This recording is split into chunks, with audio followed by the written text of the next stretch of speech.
Hi, then there are two main themes I think I'd like to talk about in terms of future directions. They're both somewhat macro. One of the starting points of the strategy as practice field was very much the micro, getting close to what practitioners are actually doing.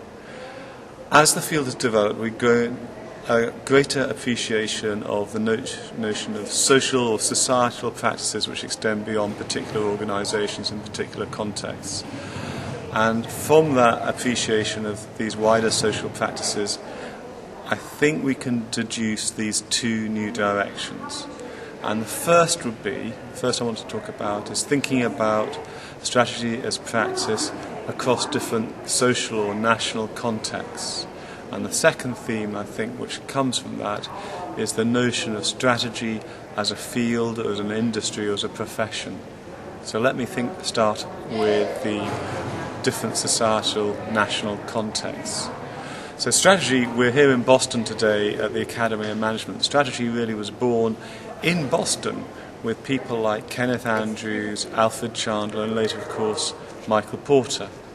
So it was created in the 1960s, the 1970s, the 1980s in the northeast of the United States, in a very particular town and associated very much with Harvard and Boston, and the Boston Consulting Group, and Bain and Monitor, three powerful strategy consulting firms, helped to disseminate all these ideas out of Boston where they are founded. Now that's peculiar today, I think, because the United States is not even the model economy anymore. And we think nowadays of China, we think of India and other fast developing economies as places where new ideas will come from and where maybe new management practices will come from. At the same time, we know that some of the strategy consulting firms have found it very difficult to operate in these environments.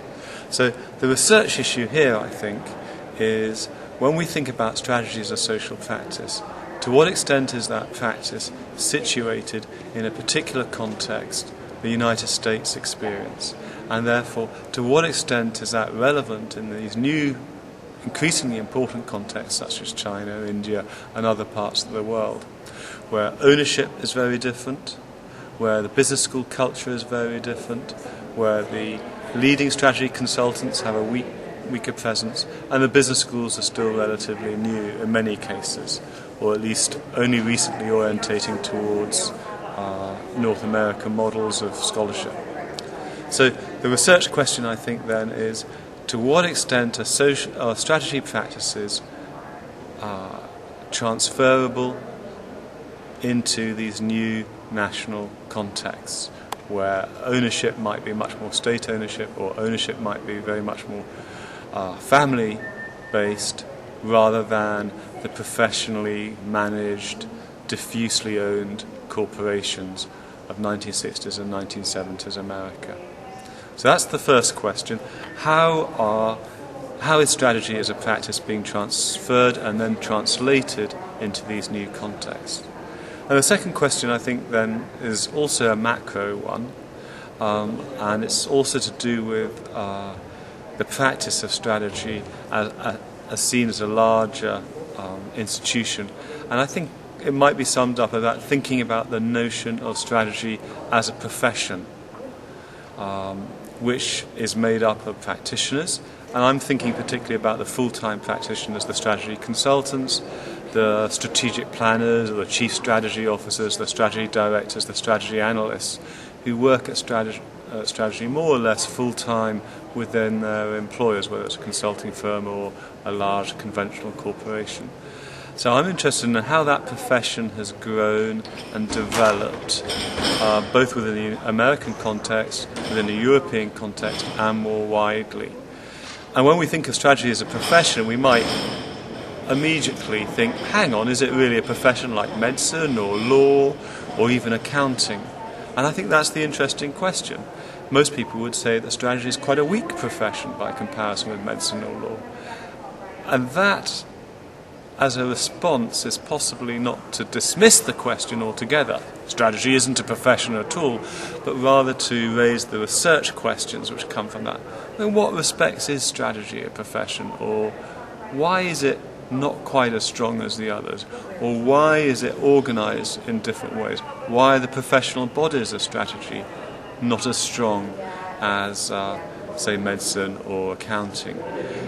And with that, too, come issues of responsibility and development. So how do you become a strategy professional? Are there any formal training criteria that you ought to have? Any ethical obligations that you should have? And how do people develop their careers within that profession? Related to that, to what extent should business schools be engaged with that professional development? To what extent should the sort of academic research that we do within the academy more broadly, but particularly in strategy as practice as a subdivision of that, to what extent is our research relevant? So if I was to sum up then, those are the two themes then. They're both macro in a sense, they're moving away from the original micro process or extending that micro focus. Thinking about strategy as a macro practice across different societies, thinking of strategy as a macro institution, as a sort of profession, and the issues that come from thinking about it as a profession by comparison with other professions such as accounting or medicine or law. Thank you. I think that's about it.